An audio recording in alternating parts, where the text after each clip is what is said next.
Welcome to Dad Noise, episode 1, day 1. No ads yet, no sponsors, no corporate handler telling us to be less divisive. Just two regular fathers who are done pretending the house isn't on fire. I'm Pat. This is my brother John. We're both married, not to each other.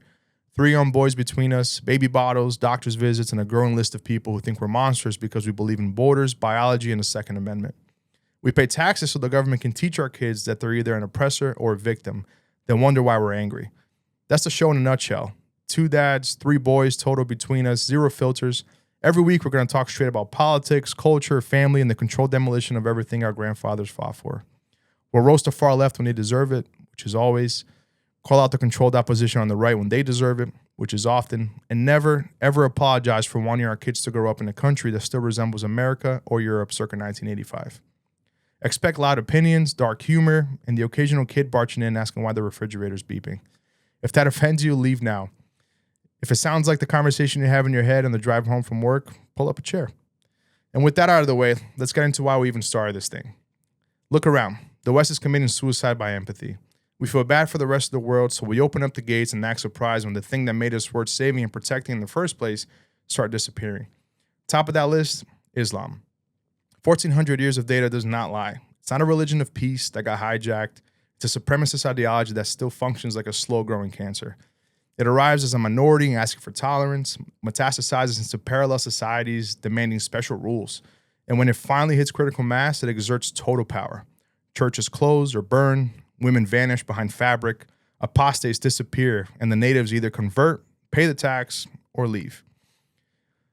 Or die. Anyways, look at Lebanon 1960 versus Lebanon today. Look at any city in Europe with a no-go zone. That's not integration. That's colonization with extra steps. And we keep feeding that tumor because calling it what it is just gets you labeled far right. 14 centuries of evidence and we still pretend it's just a few bad apples. That's not compassion. That's civilizational dementia. And the same crowd that clutches pearls over Islamophobia spent the last 9 years convinced Trump was a literal Russian puppet who stole 2 elections with Facebook memes. They lost twice, harder the second time, and still can't admit the country looked at their open borders, their inflation, their wars, their pronoun sermons and said no thanks. The meltdown isn't about democracy. It's about class of people discovering normal men will never bow to them. It's not about policy anymore. It's pure status anxiety. A man who refuses to kneel offends their religion, and their religion is power. Meanwhile, we're out here trying to raise 3 little boys in a culture that thinks masculinity is toxic and fatherhood is optional. Groceries are 35% higher than they were 4 years ago. College is a debt trap that teaches them to hate their own history. If you push back, if you say maybe endless foreign wars aren't conservative, maybe sterilizing confused teenagers isn't healthcare, and maybe letting military-aged men from third world poor across the border isn't charity, you're an extremist. It feels like trying to raise a family on a sinking ship while millionaire celebrities sing Imagine and the captain just lectures you about xenophobia. We're not doomers. We're just done lying down. The house is on fire. The kids are still inside, and the fire department is arguing about pronouns. So this is Dad Noise, a weekly alarm clock for men who still have something to protect. We'll laugh, we'll rage, we'll probably get banned eventually. Good. It means we're probably reaching the right people. Welcome aboard. If that bothered you, don't subscribe, but please leave a deranged comment. If it didn't, buckle up. We're just getting warmed up. Oh, you like that? God bless America. God bless America. Cheers. Ching. No. That's cheers. Dude, you're too far, dude. Cheers. What's going on, guys? This is Pat. My brother John. Hello, man. Good to see you. Welcome to Dad Noise, a weekly podcast where we get to talk about the left, make fun of the left, and most importantly is we're trying to save what's America. What's left of this beautiful and amazing country, greatest country on earth. So we decided to use our voices And my brain. a little bit of our brains, but definitely our voices to shed some light on some of the things that we find important, some of the things that we find valuable, and I hope people relate.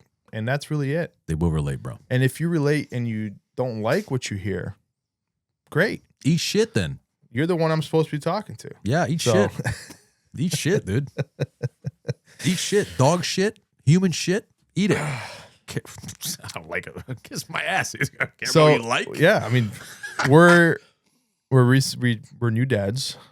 Amen to that. And that was a big right? That was a big thing, at least for like definitely for me. I know for you too, but that really made like that brought everything kind of into perspective. The whole cliche of they say we as soon as we have kids, your whole life changes, everything changes, your mindset changes. My mom said it from day one. You'll understand when you have a kid. Yeah, but you know what? That only happened to me like a few months in. Like I know, like I had bad dad. Dude, that's what I was thinking. I was thinking that. Dude, I was like, something wrong with me. But we had him. That's so funny. And for those of you who know the story, it wasn't an easy pregnancy. My wife is a saint. Yeah, that was rough. And above all, God had His hands in that whole pregnancy and delivery. But we'll talk more about that in the future. But he, I had him. Though it was a crazy experience. He comes out, and we had to spend some time in the hospital. I think 90 days. You said no. Well, we spent no. My wife and I we spent about 3 weeks in the hospital, but he went to the NICU and he spent 77 days 77 in the NICU. So for an egregious amount of money. Oh yeah, we were not talking about that. Well, we could talk about the medical, like the whole insurance. Listen, and medical. man. Listen, that's in man. the future, but I yeah. get it. But who can pay for that? That's a story for a different day. Anyway, so then, so then I was like, that feeling that people keep telling me I should have, like your whole mindset's going to change, everything's going to come, and it's like you're going to be, your whole view of the world's going to be better. It's going to change. You're going to view things differently. You're going to look, and it didn't happen right away. And it only happened post birth. You're saying it didn't happen? Yeah, it only happened after he came home. Wow. Well, okay. In your defense, you did not have him. Well, I was there every day. No, right. But I'm saying you didn't go to bed with him and wake up with him. You know what I'm saying? Like in your house. Right. So not for a long time. Sure. But like I was, obviously going there to see him every single day for 77 days. And it wasn't easy. Like, don't get me wrong. And it definitely wasn't easy for my wife. I was still working. I didn't take off. Rough. But then like there was one day at home, dude, that like he was just laying there. Like I was holding him, giving him the bottle. And I don't know. I looked down, and you know what actually hit me? It was like, this is the stupidest thing because it's so basic. But I was like, holy crap, this kid's he's going to be here for the rest of my life. Wild thought. For the rest of my life, he will be here, and I'm going to know him forever. I said my forever. I said this to my mother the other day. I was just, my son, he was eating Cheez-Its, running around. Yeah. And I go, out of the blue, I was like, you know what's funny? To my mom. He's not leaving. Yeah. He's not going anywhere. Exactly, dude. And that hit me so hard that moment. Like your life when he wasn't there doesn't exist. Exactly. It's gone. And then I'm thinking about I imagine him at like 20, and then I imagine him at 30. Yeah. Because I'll be honest, like that was one of the first things I did, even when he was still in the hospital. When I pray for him, when I pray over him, and I'm praying about the man I want him to be, meaning that I'm already imagining him older, which is, I guess, not the healthiest thing to do all the time because you got to enjoy the now. But I think we as dads, we're trying to build him up for the world. Yep.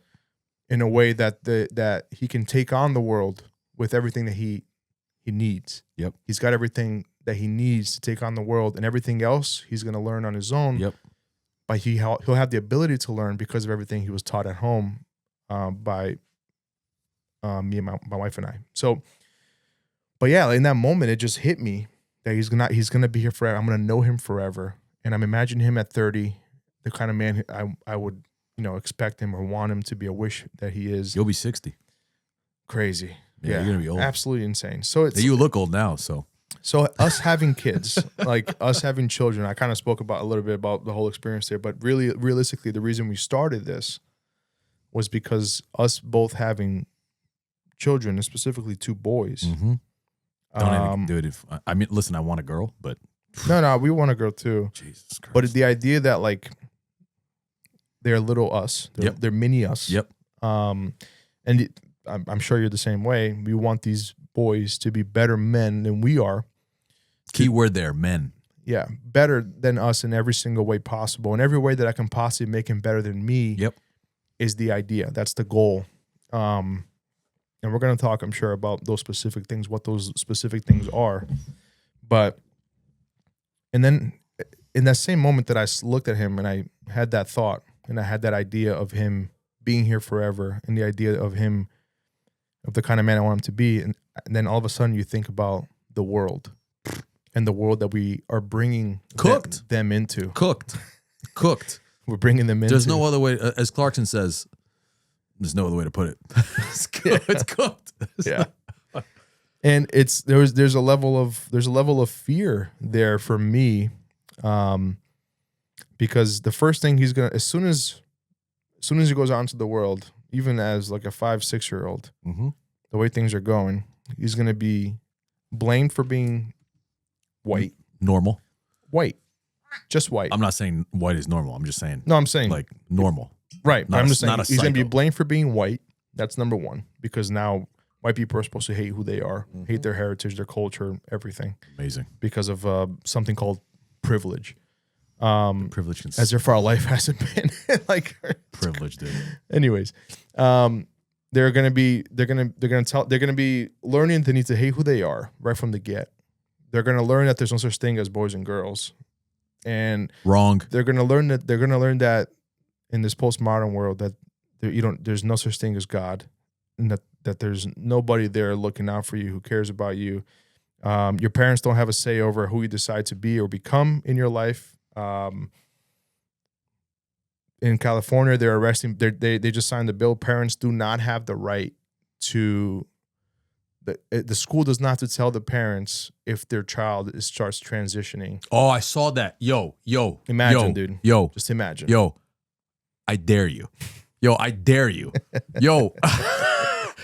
I dare. Yo. I can't even, dude. Yeah. You know me, dude. I know. Listen, I know. I have zero. No, I have negative. Right, whatever the threshold is of patience and tolerance, I have negative 10,000 for stupid. Yeah. Yo, I dare. All right. Well, we'll get to that.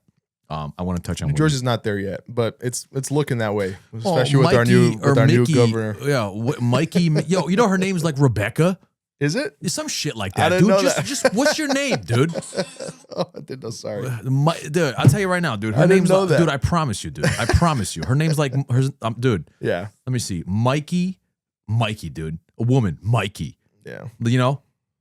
So Mikey Cheryl. She's a pilot though, dude. I was right. Rebecca Michelle Cheryl.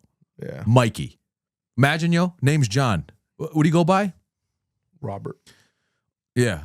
Otto. Yeah. Like, what do we, stupid. you know? But no, anyways. exactly. So, like, that's the first thing I thought of after looking at my son and just being super happy and feeling so blessed and thanking God that everything went okay as well as it could have had in the circumstances. And you start thinking about of this world and what you're bringing him into. And then I think right after that, I started thinking about my mistakes in life and all the mistakes that I've made, either from long list, brother. I'm right there with you. Yeah, exactly. From pure stupidity, from ignorance, arrogance for sure, and not listening to my parents. Like that's a big one. Or just being stupid. Now, I want to preface. I think stupidity is, I'm not going to say should be allowed, but I think stupidity should be encouraged is a strong word. What I mean by that is I want to be sitting in a chair sipping some, hopefully by then we can afford some quarter of a century aged whiskey, but I want to be sitting in a chair with you one day when we're retired, you know?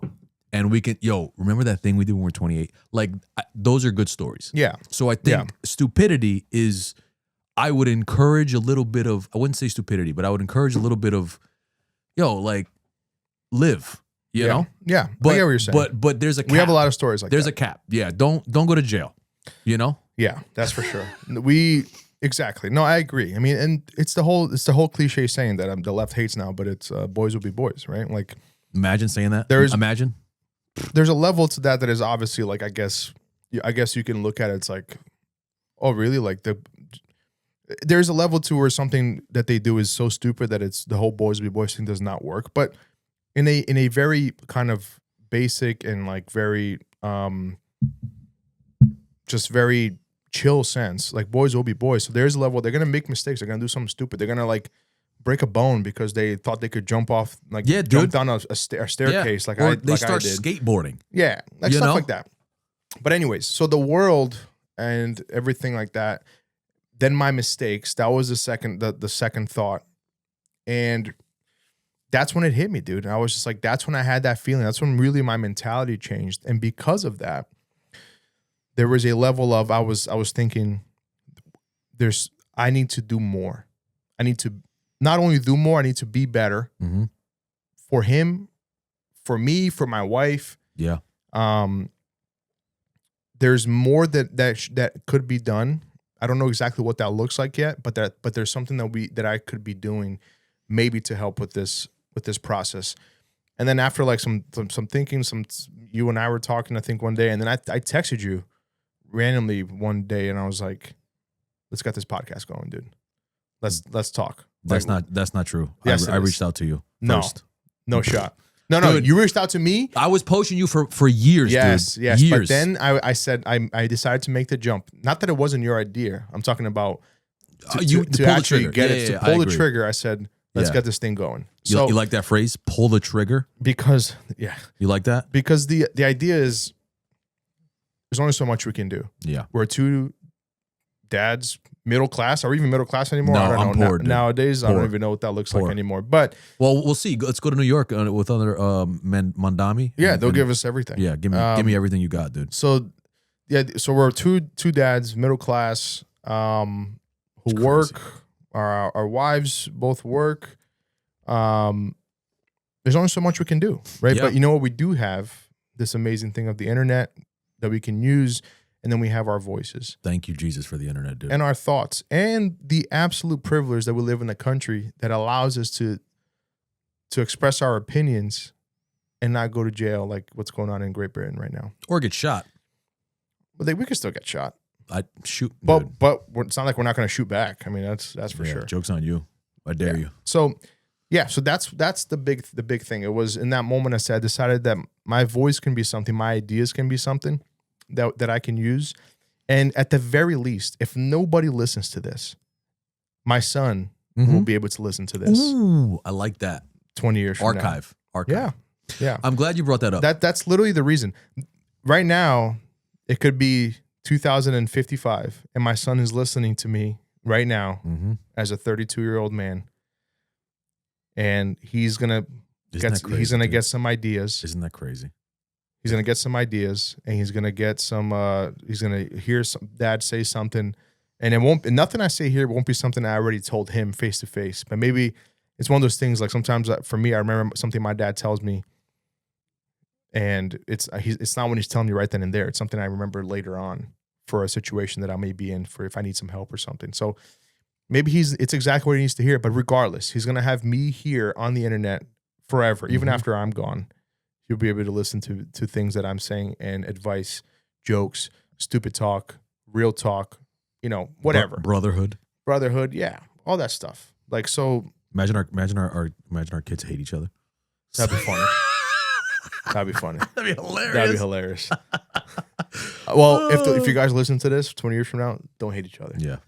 Unless we're him and I, your dad Yeah. and me are best friends. unless one of you guys are in jail. Yeah. Then one of you We is have a an idiot. really good group of guys outside of just us two as well. So do Yeah. not hate each other. Shout out the boys. Yeah, the boys. But yeah, so enough of it. I feel like I'm talking too much. Yeah, but, you are, but it's fine. But Listen. I wanted to tell you the story because that it is important for me because my kid now, my son, after my wife.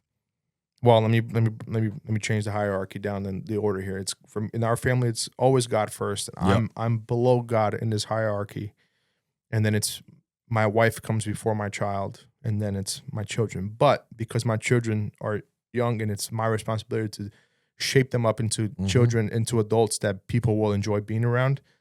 That's a big priority as well. It's funny how people misconstrued that. You think that you pick your wife over your kid, or you're a shitty dad. What are you talking about, dude? No. What are you talking about? If my wife and I are on A+ terms, Then the trust kid's on A+ terms. my kid is going to be on what A+ do we- terms. We'll get into that statistic. Yeah. You brought up before, so just to clarify for anybody, well, nobody's gonna know except for our boys. We had a podcast prior which was just a little bullshit, like hanging out, talking, fun. COVID hit, stopped, fine. What's funny is that podcast, dude, I like that, dude. You'll be able, you can really. I listened to it recently.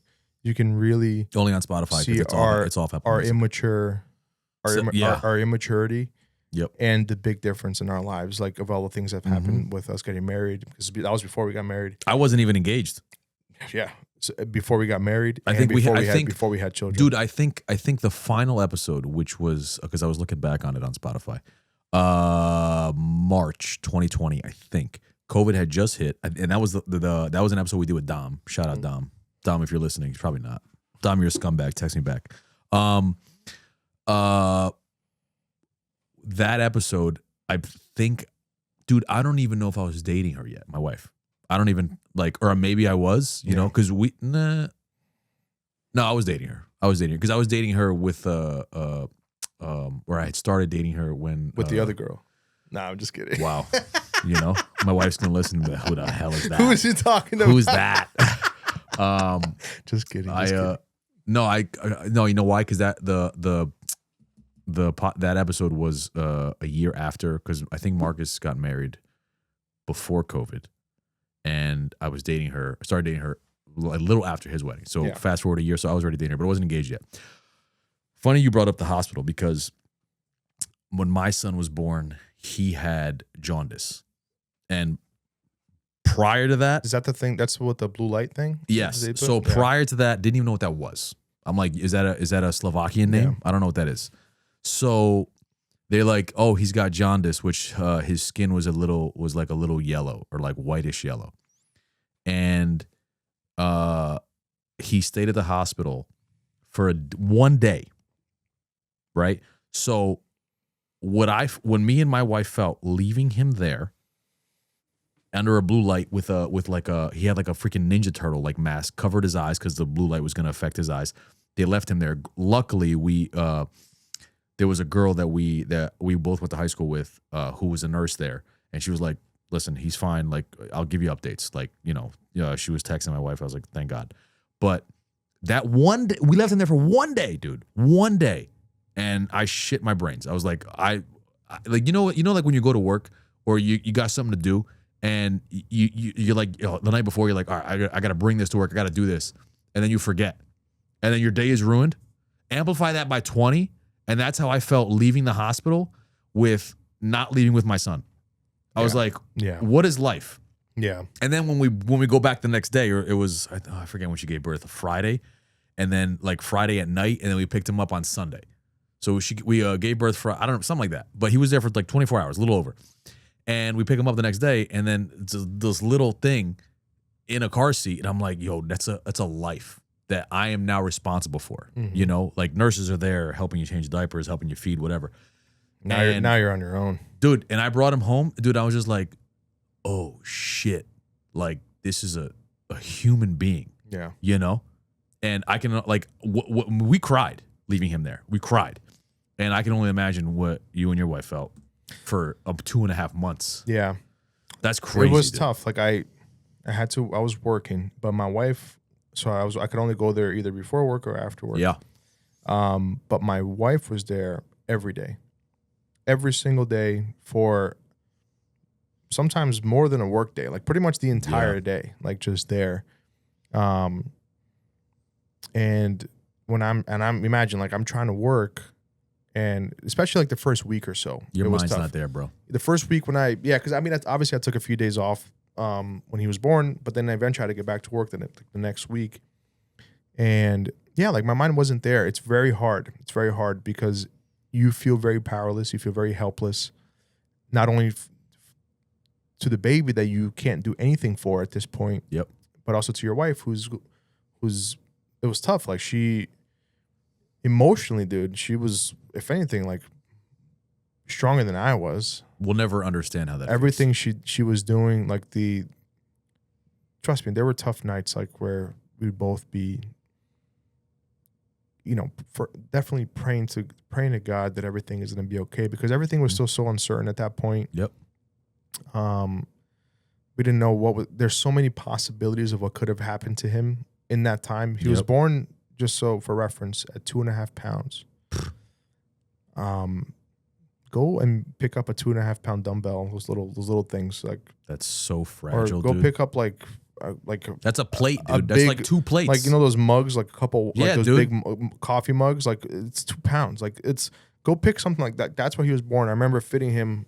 I could pick them up like this. He was that small? He fit like his torso fit right here, Wow. and then his legs were like kind of come up a little bit out like That's that. But literally, crazy. like it was his head, and like he was this big. I have pictures. It was tough, man. But again, I said before, the Lord, the entire time, I could tell this story in more detail in the future, but the entire time was in control.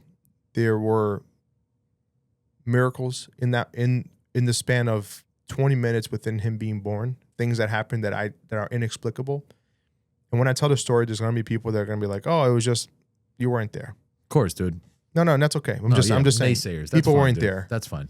I know what happened. The doctor wasn't sure how what happened, and I knew exactly what happened. Yep. And God. the Lord had his hand on that situation, and he came through like he always does. But anyways, so yeah, leaving him there every day was not easy. That's obvious. And then now that he's home, it's amazing because you get to shape this little boy's life Yeah.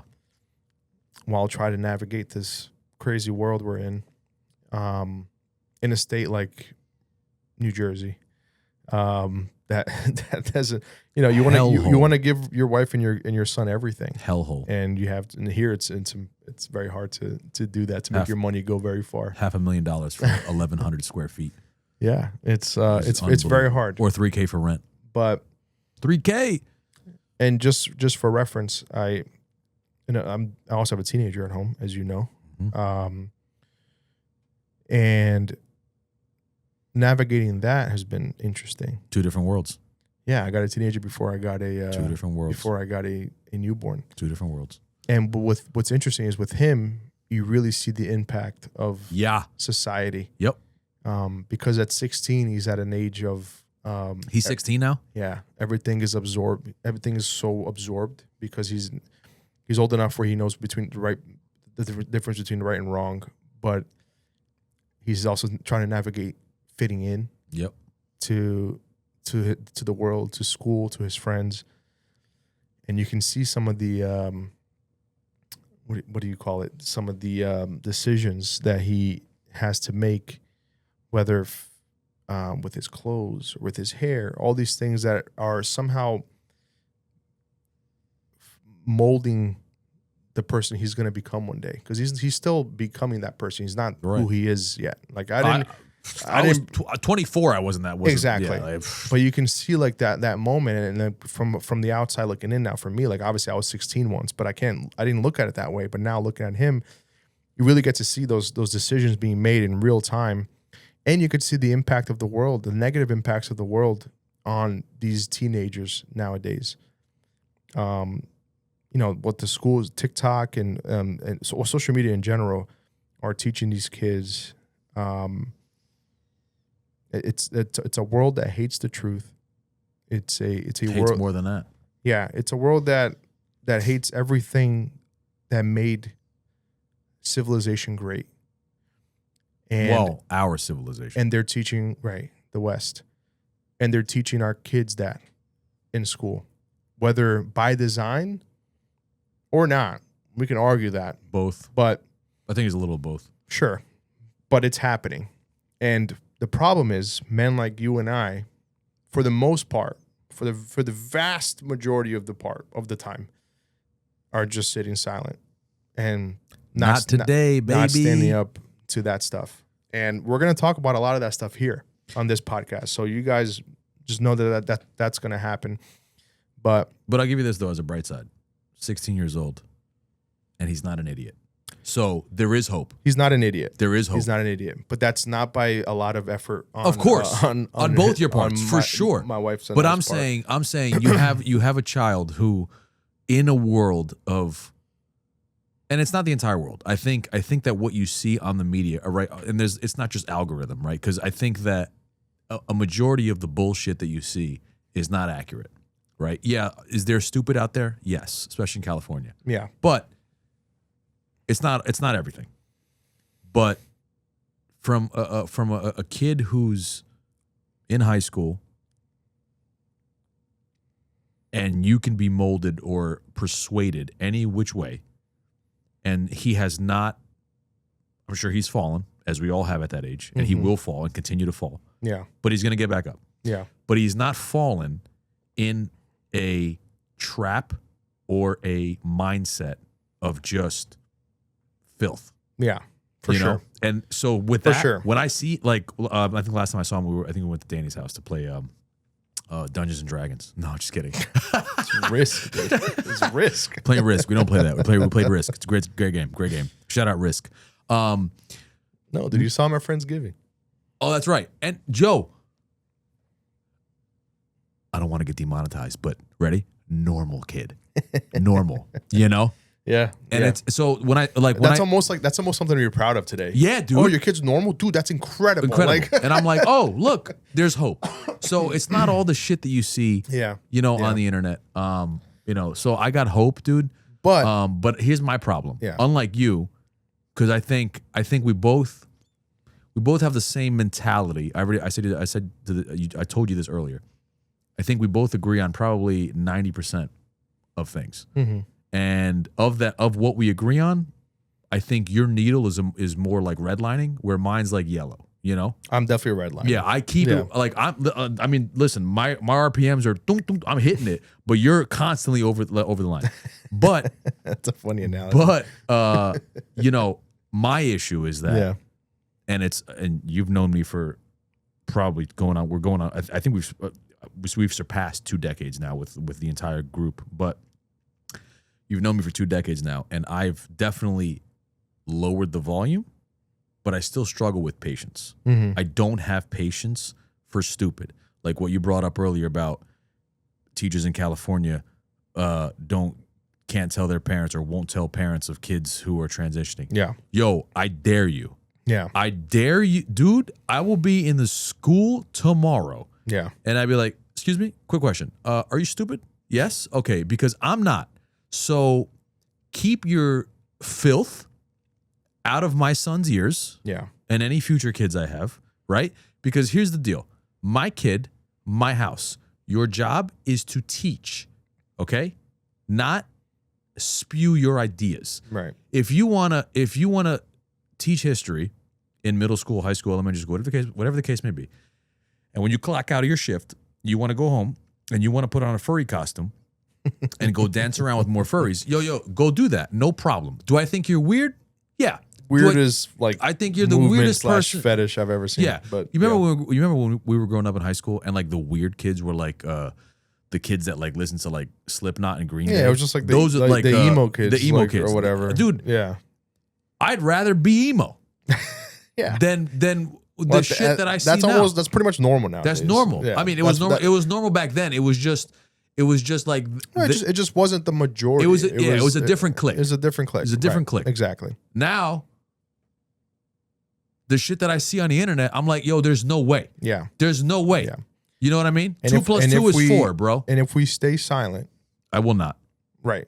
But if we do, and this is more for the anybody who's listening, who's also sick and fed up. Please do not.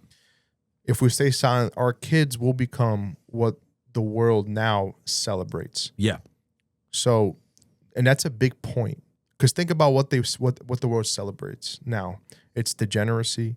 It's pure. Let's go into specifics. Yeah, please. It's degeneracy as a whole, but it's things like, yeah, have as many partners in life as you possibly can before you settle down and get married. OnlyFans, do it. Go ahead. It's great. Go do it. It's your freedom to go do OnlyFans. It's really good for you. And then when you continue.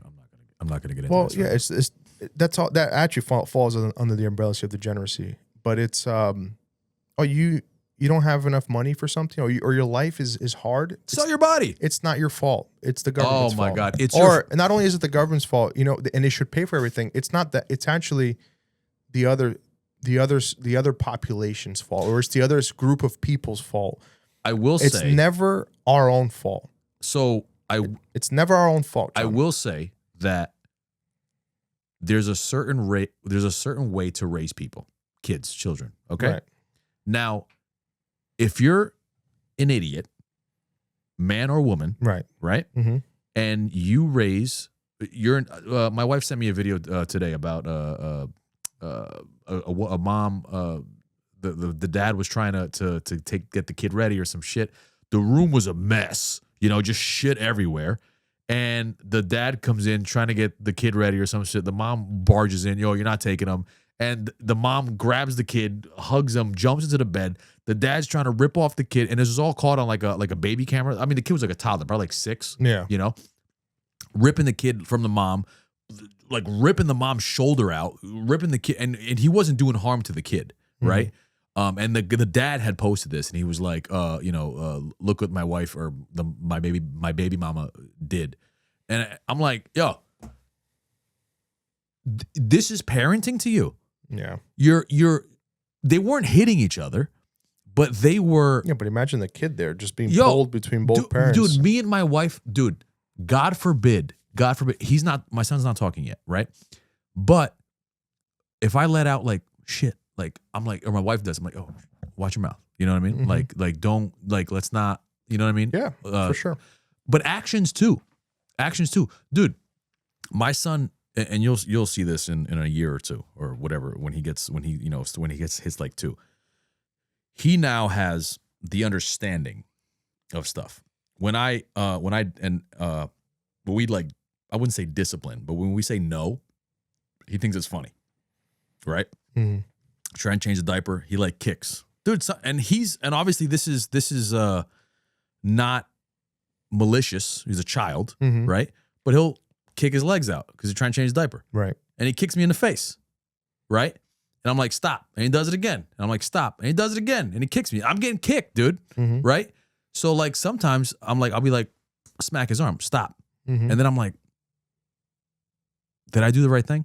And then my wife is like, he doesn't understand that. Like, I'm not trying to induce, like, I'm a firm believer in discipline your kid. Like, I'm not like, don't punch your kid in the face. Right. Yeah. But like, well, we grew up. We did. Well, I grew up in a very old school household, but I'm also not oblivious to the fact that I was a absolute menace of a child. I was up there, dude. I was just a degenerate. I remember how bad of a child I was. So when my parents disciplined me, they did everything. I got hit a lot, but I'm not once did I hold it against my parents. I didn't get hit that much. I should have. Oh no, I got hit a lot. I didn't. My parents hit me a lot, but not in a hate way. Right. You know what's crazy?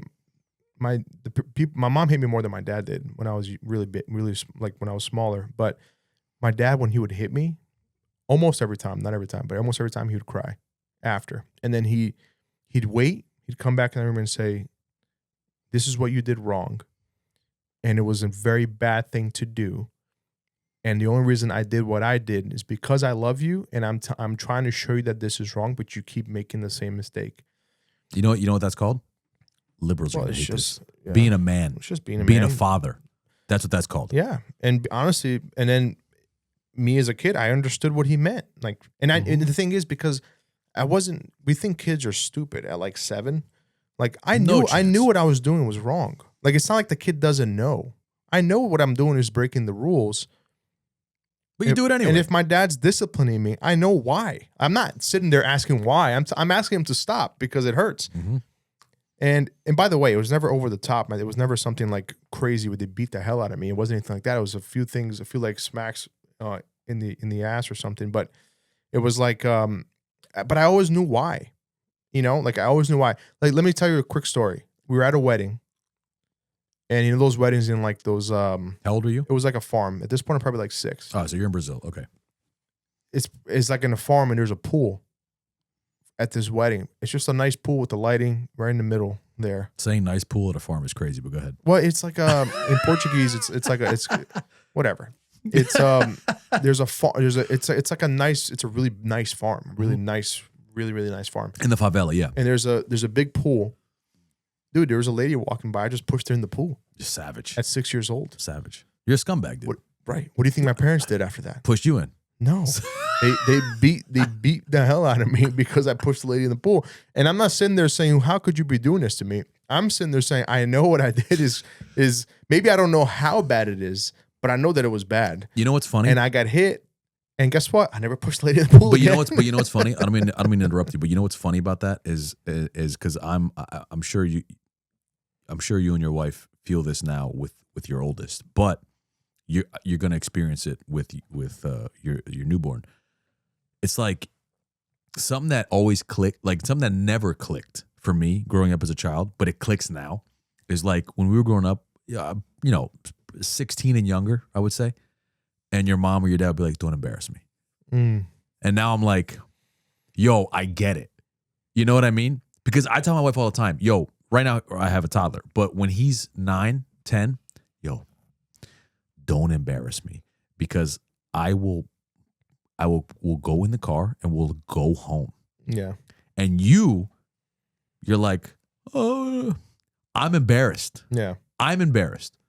And it's a crazy, I'm going off topic here, but it's so crazy how like everything my mother ever told me about being a parent to the T It's coming true. Yeah. Because like, again, it's one of those things that you don't know what you have until you're there, because it's something that can't be explained. Yeah. Right. It's the same thing that when people say, I tell this to people all the time.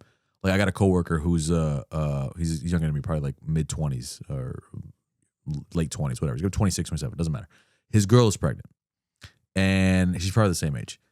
And I've said this to not only him, but other people who are having their first kid.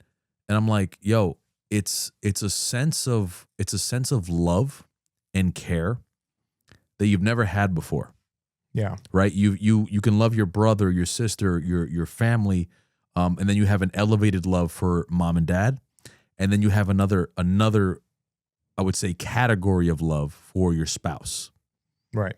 But then when you have a child, it's a feeling, because like you can date somebody. Your child, it's the first unconditional love in your life. Right. Because you can date somebody and be in love with them. Right. Then you break up, whatever, and you find someone else, and then you're in love with that person. Because here's the thing, right? Like you're when you're born, you have your parents, yep. and you love your parents, but you love your parents because they're your parents. Yeah. But if there's many situations, I haven't experienced this, but I know people that have.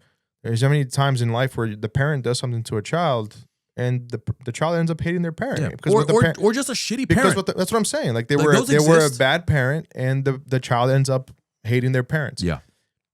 And that happens. But in a normal and natural kind of like family dynamic, your child becomes the first person in your life you unconditionally love. Yep.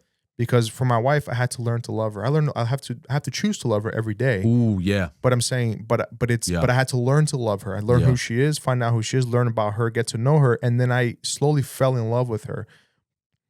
But it's not unconditional, because let's just say something happens tomorrow and one of us betrays the other, like genuinely betrays the other in one way or another. It's very possible I will fall out of love with her. Right. It's not unconditional. The condition is you are who you are. I learned who you are. And all of a sudden, if you become somebody else, i.e. you betray me, doing something completely out of character, then I never really knew you. Therefore, I will then fall out of love with you, because the person I fell in love with is no longer you.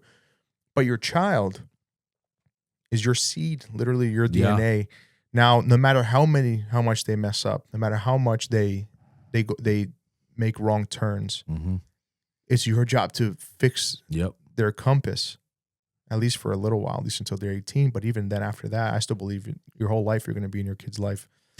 So it's one of those things where it's an unconditional love, and it's amazing. It's a beautiful thing that God created. That it's a relationship that is like no other between a parent and their child. Yeah. To piggyback off that, it's funny you say that, because I had this conversation with my wife, years ago.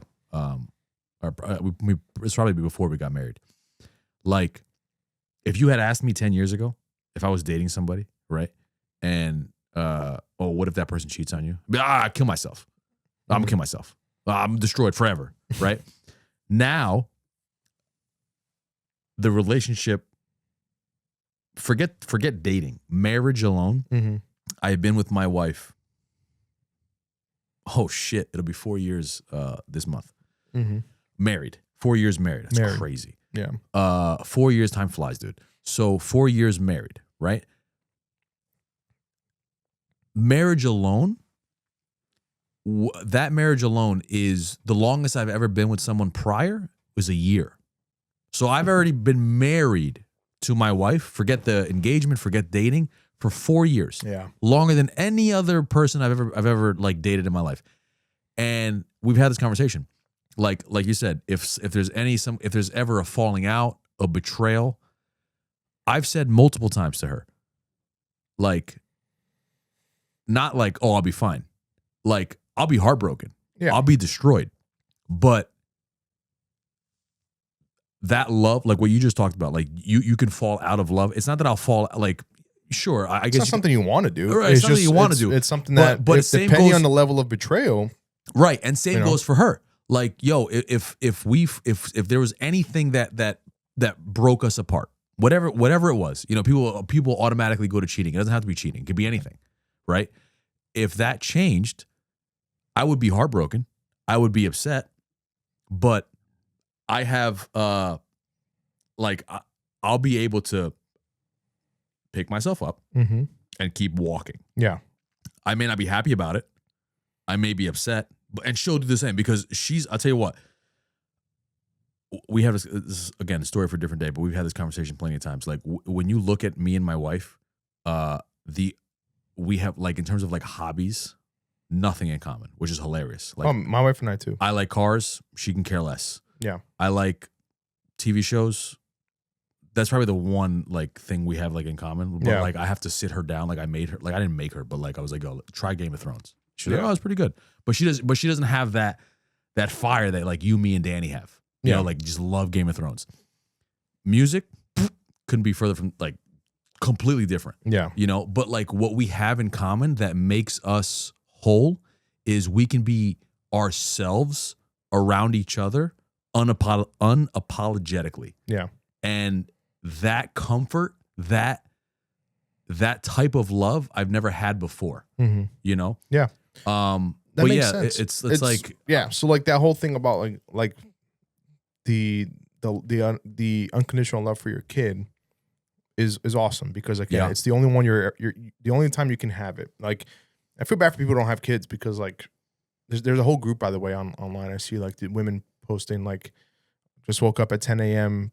childless, don't have to worry about taking care of anybody, feels amazing, like screwed, like imagine being proud of feels that. so bad. No, it's such, oh my God. No, it's not, dude, they're not proud of it. It's more like it's a flex. No, it's just completely attention seeking. Like, that's all it is. I don't take any of that seriously, because Dude, I don't have even if they don't regret not having children now, the majority, I'm not gonna say all of them, but the majority of them at some point are gonna look at their friends who all have children and see them grown up, and the value that brings to a family, and the majority will wish they had something like that. But that's okay. I'm not trying to make those women feel bad. I'm just saying, like, bad. That kind of love for that between a father and his son especially is awesome. And it's the only time. Greatest thing I've ever done. Greatest thing I've ever felt, dude. Yeah, greatest thing I've ever felt. It's amazing. But listen, sorry to cut you off. When I got married, greatest day of my life. You were there. Greatest of my life. Great speech too, by the way. Greatest day of my life.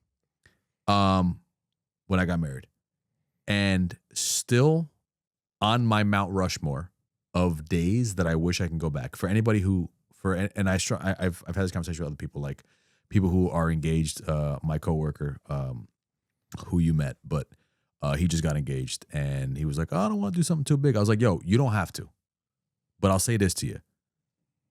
That day will be the greatest day of your life, because your ceremony, and listen, man, you don't have to spend $50,000 on a nice venue. If you got the money and you want to, feel free, but you don't have to.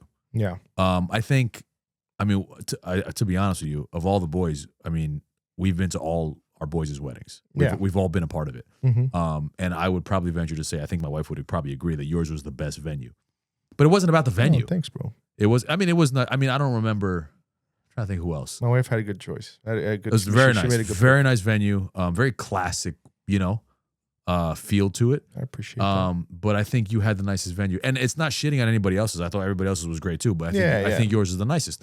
But it wasn't about the venue. Not at all. It was about the emotion and the people. And I said this to my wife because we got, you remember this, because you are our pastor. You got ordained for our wedding.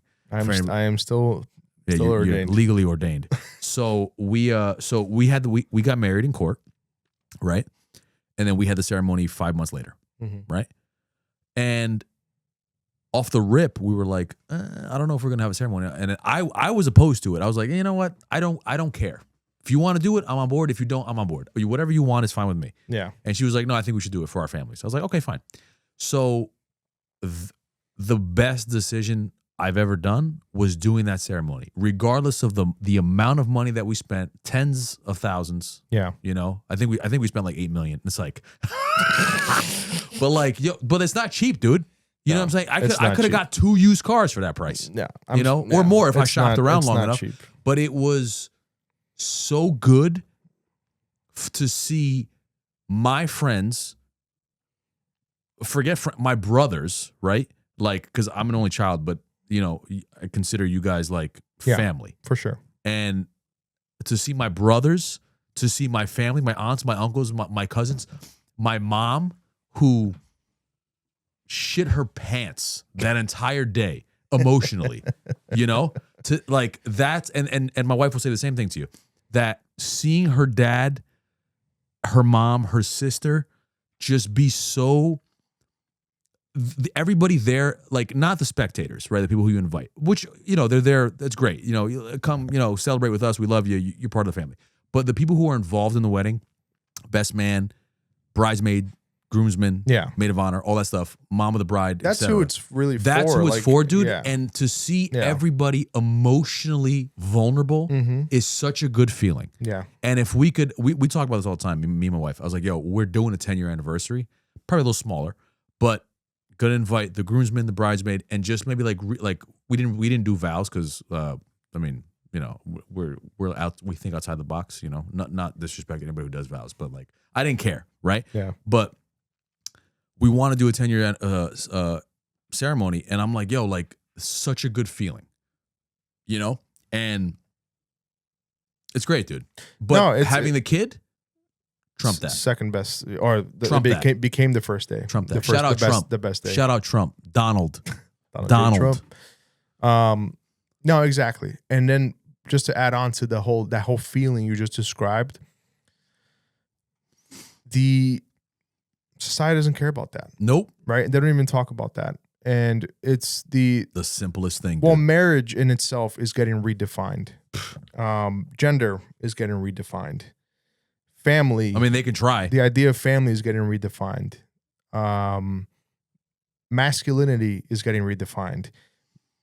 Whatever, all of these basic things that have held up civilization for thousands and thousands, centuries of years, millennia, is getting redefined.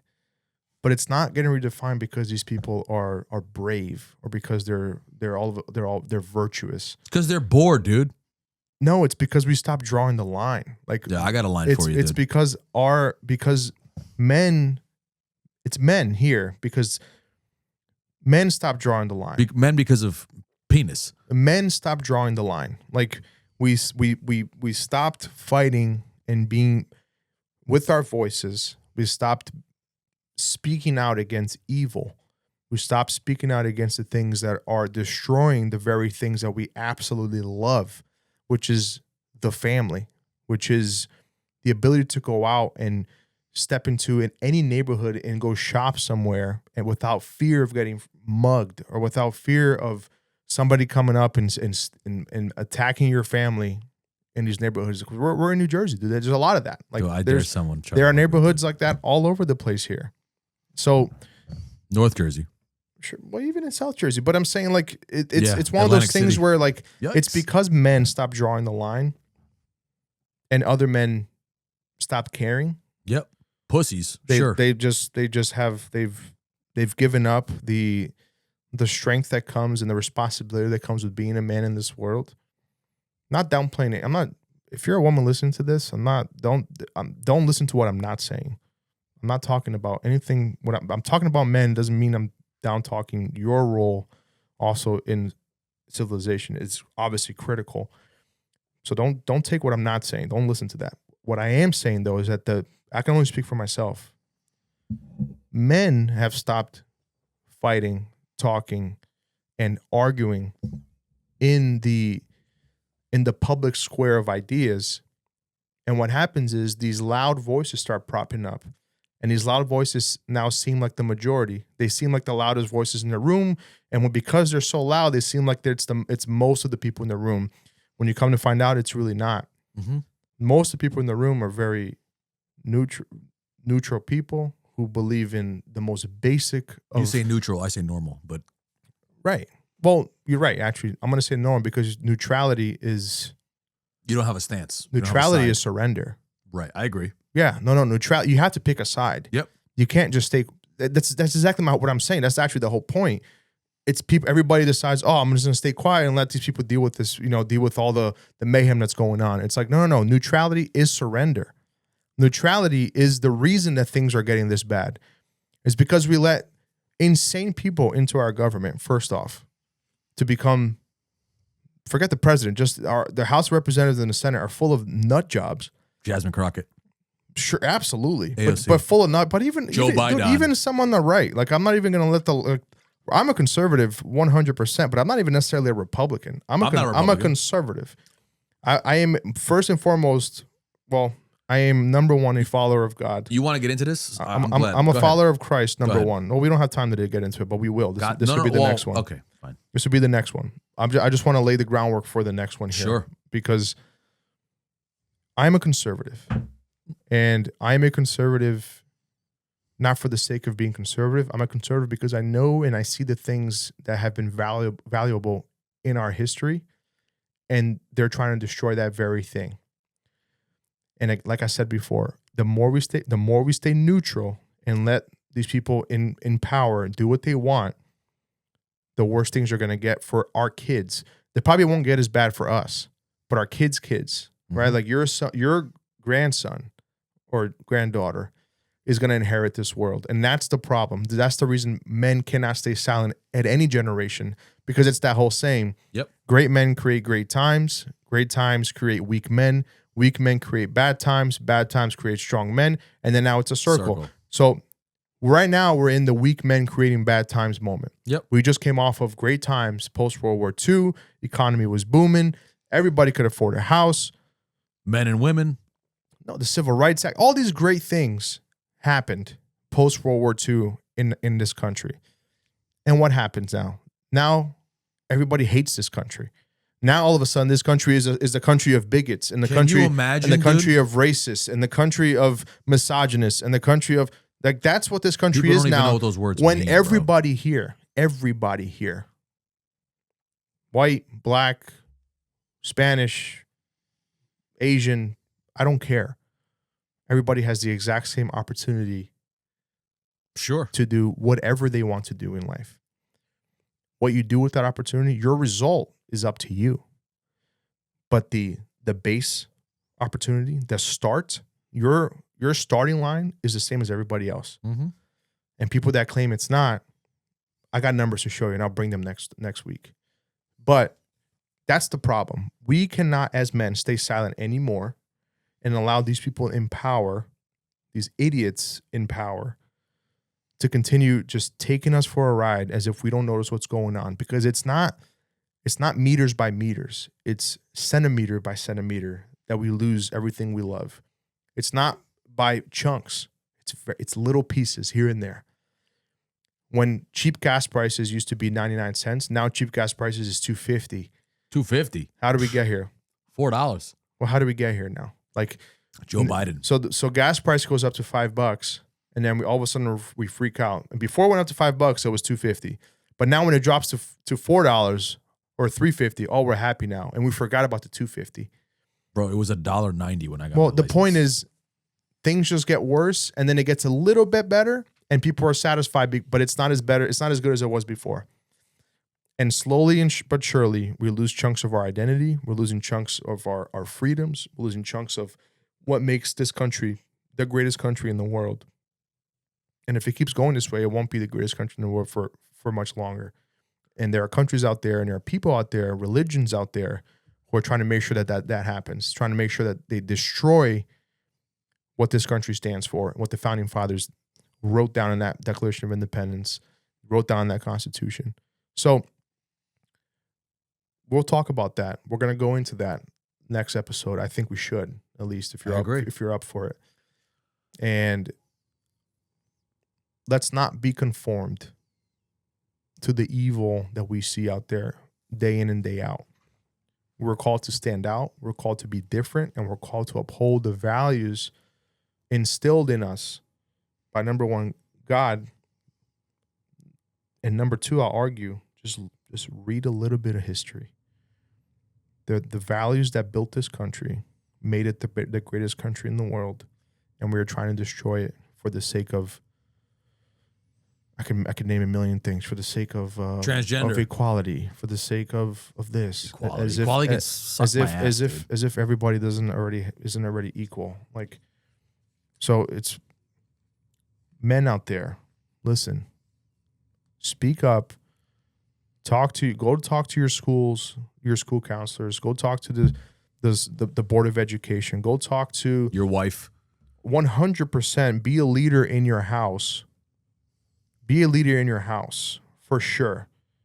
We're not called to be passive. We're not called to be soft. We're not called to be silent. The family right now is under attack, and everybody just scrolls online like it's not happening. That's a big problem. A home without a man of God is a home that culture will gladly raise for you. And I don't want culture raising my child. Oof. And I don't want culture influencing my marriage. I don't want culture influencing my relationship with my kids. We need to do better. Men need to do better. I need to do better. Yeah. I'm not saying this is everybody else. I need to do better. I tell this to my wife all the time. And trust me, she tells me when I mess up. Savage. No, she tells How me. you suck. All the time. She lets me know if I'm slacking off. She tells me. And a lot of times, most of the time, she's right. We need to do better as men for our start first in our families. Yep. And that'll translate out into the world, into our societies, because everybody's way too quiet right now, and everybody's allowing all this evil and this mayhem and this debauchery to take over the minds of our children and the minds of future generations, and it's got to stop. We as men need to stand up, need to be men in our own homes, men to our wives, leaders in our own home. Even leadership is getting redefined today. We need to be men in our own homes, men in our societies, men in our workplace. And for those of you who don't know what the definition of man is, which I wouldn't be surprised is probably a lot of you on the other side of the aisle. We'll get to that next episode. I can explain that very easily for you. Same. Starts with penis. So men need to be men again and stand up and uphold the virtues that have been passed on to us by the previous generation, because that right now is getting lost in the noise. It's getting lost in all the violence and the total lack of respect for who we are as a nation and in who we are to each other. I know this is a country of 350 million people, but really this is a community of 250 million people, and we all need to live in this country together, or else we're not going to be here. We're not going to be around here for much longer as this great superpower that allows us to study, buy, be, and work towards whatever we want. So that's the message. And that's what I'm going to try. That's what we're going to try. And not just men too, by the way, women too. For sure. But I won't try to pretend like I know everything about what but we can talk about that as well, because I have a great example at home. Two great examples with my mom and my wife that I can speak to on that note. But mostly for men, I can speak to from experience, from history, from our testicles that we have, and from the genitals. Sorry, keep it PG. And from the greatest book ever written, the Word of God. So Oof, the Bible. That's what we're gonna do. And if you don't like that, I'm sorry to hear that. Yeah, don't leave. You can go to the next video. Yeah, go watch Miss Rachel. But if you guys are ready for something that is, we're gonna talk real serious, and if you guys are ready for a message, for some motivation, maybe for something that just kind of gets you hyped up and kind of gets you excited, baby, devotional. to go read somebody, to go research something, to go stand up and go say sorry to your wife, or go say sorry to your parents that you maybe lost relationship with. Go apologize to your kids, even go rekindle relationships that you've lost. All these things, that's being a man. That's being a man, and we'll talk more about that as time goes on as well. But before we let you go, love your wife, love your child, love God, do everything you possibly can for them. Pray every day. One nation under God. Daily. Pray to the Lord. Set your worries and your aspirations before Him, and I promise you'll be surprised what's going to happen. Facts. You got anything? Yeah. If you want to be a man, not just in terms of Here we go. the role, or in terms of just being manly, drink whiskey. You know? Drink whiskey. Smoke a cigar. Sip on some whiskey. Smoke a cigar. And smoke a cigar. If you're not sure, with the boys. I mean, you can do it alone. I do it sometimes. It feels good to just but be in a community.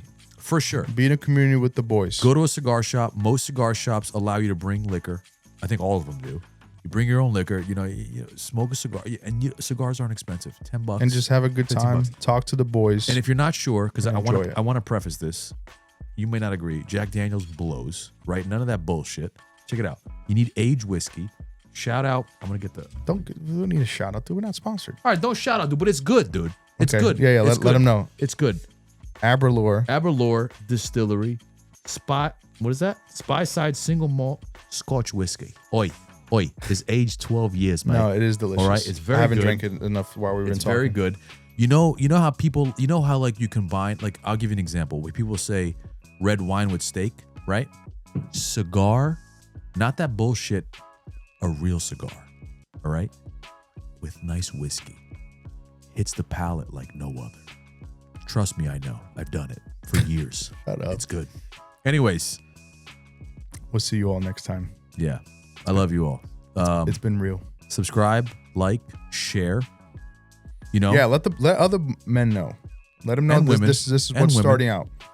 We're a couple dudes married to women. If women want some insight on maybe their husbands or their sons. Get a girl on here.